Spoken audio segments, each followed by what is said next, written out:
ingresos. Sin ingresos, pues no tenemos esa solvencia económica para seguirnos desarrollando en otras áreas. Entonces, tenemos que tener una mentalidad de vender sin vender. De vender sin vender. O sea, que la gente no sienta que queremos venderle, sino que ellos nos quieren comprar.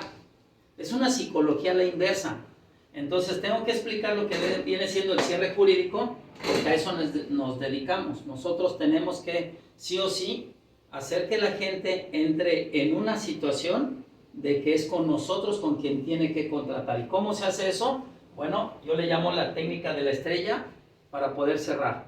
El cierre tiene que ser mental. Siempre tenemos que estar asumiendo que vamos a estar cerrando. Always be closing. Always be closing. El ABC. Si nosotros asumimos el cierre desde que estamos en casa, entonces cuando estamos frente al prospecto es más fácil porque ya tenemos esa energía. Pero esa energía se tiene que dar en base al problema que ellos tienen. Toda la gente tiene problemas. Antes de que lleguen aquí, ya vienen estresados. Entonces la recomendación es escucharlos. Pero una cosa es escucharlos y otra cosa es regañarlos. Entonces necesitamos escucharlos de una forma gentil, de una forma amable. Si nosotros tenemos que saber cuál es el problema, porque ese es el primer paso para lo que es el cierre jurídico, tenemos que preguntarles, no cuestionarlos, ¿sí? Ni tampoco interrogarlos. Imagínense, si alguien llega como víctima y lo victimizamos más o doble victimizamos, pues entonces se va a alejar de nosotros como abogados. Y nosotros como abogados lo que tenemos que hacer es utilizar la técnica de la amabilidad. No de que lo tienes que hacer, es tu obligación, es tu deber, está en la Constitución, está en la ley.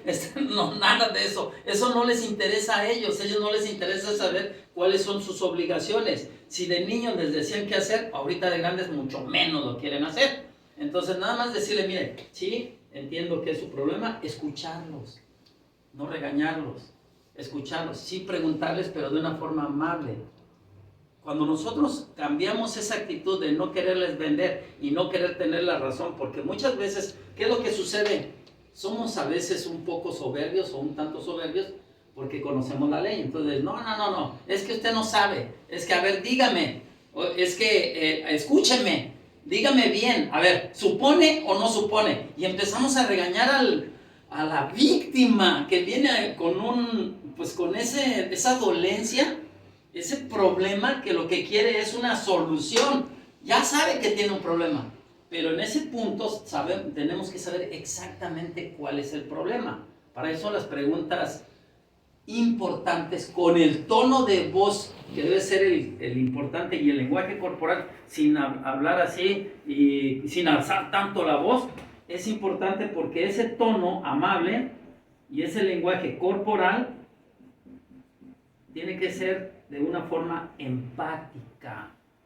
Empática, la palabra es empatía para generar la conexión. Cuando nosotros sonreímos, aún así tengan ellos un problema, se empiezan a relajar. Porque el objetivo principal que la gente busca, que son víctimas de un delito, víctimas de una situación que desconocían, pero que por obligación sabemos como abogados que el desconocimiento de la ley no los exime de su cumplimiento, pues es una cuestión técnica que nosotros sabemos, pero ellos no lo saben. Entonces, la amabilidad, el tono de voz, el lenguaje corporal, el preguntarles y no regañarles es lo básico para empezar en el cierre. Porque si decimos preguntas golpeadas con un lenguaje efusivo, eso es normal de nosotros como tigres, como samuráis en cuanto a los asuntos jurídicos. Pero delante de una víctima tenemos que escuchar y relajarnos, respirar.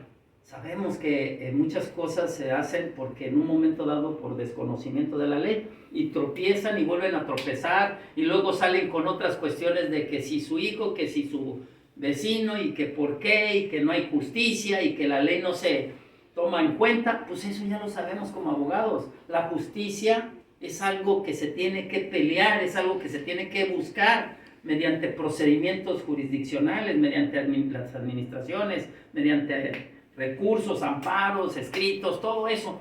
Entonces, si ellos ya tienen un problema, por favor, hay que ser amables.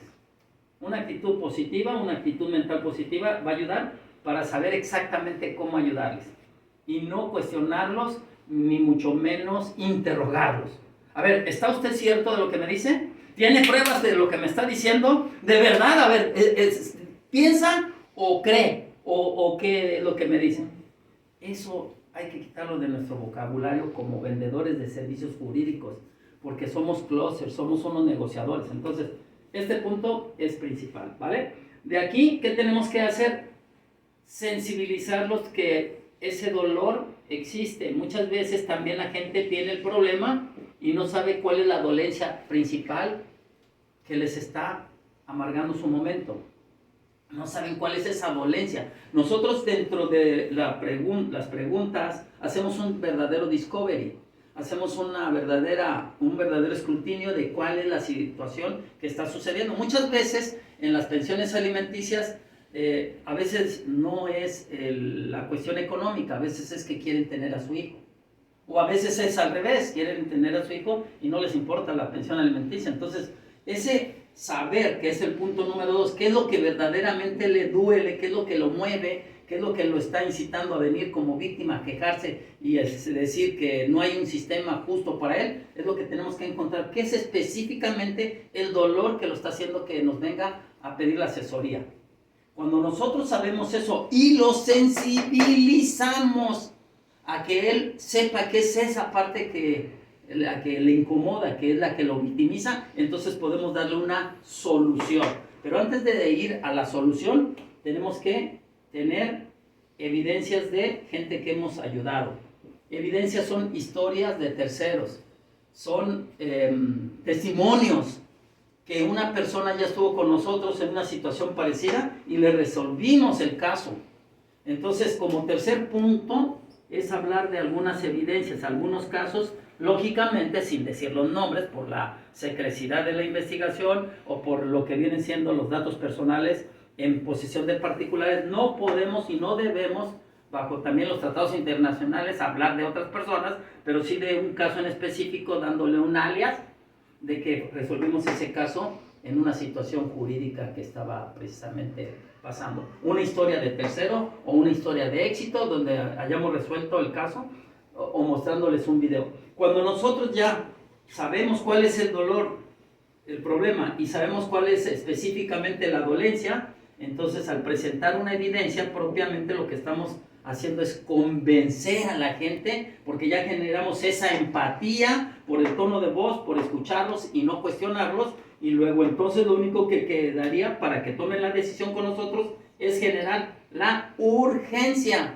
de que hoy sí o sí tienen que actuar. Cuarto punto, que tienen que llevar a cabo eso que les está quitando el sueño, eso que los está dejando con un patrimonio menos o que sus seres queridos no los tienen cercanos porque están peleando una custodia o porque también quieren divorciarse. Entonces, generar la urgencia es importante, decir que por qué hoy lo tienen que hacer. ¿Por qué? Lógicamente o jurídicamente hablando, pues hay acciones que prescriben o que precluyen o que caducan. Entonces eso no lo saben ellos. Nosotros tenemos que generar esa urgencia porque las decisiones son emociones, son emotivas, pero se justifican lógicamente. Entonces tenemos que decirle que en ese momento que está emocionado, victimizado o que quiere llevar a cabo una acción, es generar la urgencia. ¿Cómo? Hay diferentes formas, con el precio, las condiciones, que puede prescribir la acción, que puede en un momento dado precluir también, y que tenemos que hacerlo de inmediato, o que se puede ir en rebeldía al asunto. Entonces, generar la urgencia es importantísimo, a efecto de que ya una vez que pueda él sentir que lo tiene que hacer sí o sí, y ya, quiere decir ahorita, en este momento, entonces ya pasamos al quinto punto, que es garantía. En la garantía, toda la gente te dice, ¿y qué tan cierto o qué tan probable es que yo gane este juicio? Y ahí es, si yo pudiera garantizarle por medio de un contrato o por medio del escrito de que sí o sí usted va a tener la pensión, de que sí o sí usted va a estar divorciado.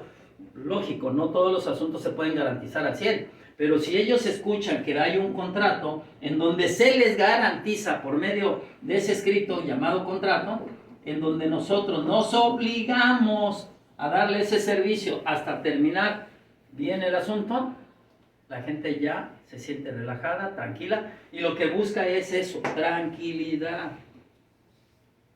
Y podemos decirlo, yo le garantizo que sí o sí lo divorcio, y si no, le regreso a su mujer. Y se ríe la gente, exactamente. No, mejor no me la regrese. Bueno, es un chiste, pero muy ad hoc en los momentos fuertes que quieren divorciarse, ¿no? Entonces, la garantía hace que la gente se relaje y pueda tomar una decisión. Ya lo único que queda es decirle, ¿a nombre de quién hago el recibo para poder empezar su escrito? ¿A nombre de quién le hago este documento para empezar esta acción? Ese consejo les doy porque su amigo Luigi González. Gracias y nos vemos. Suscríbanse a mi canal.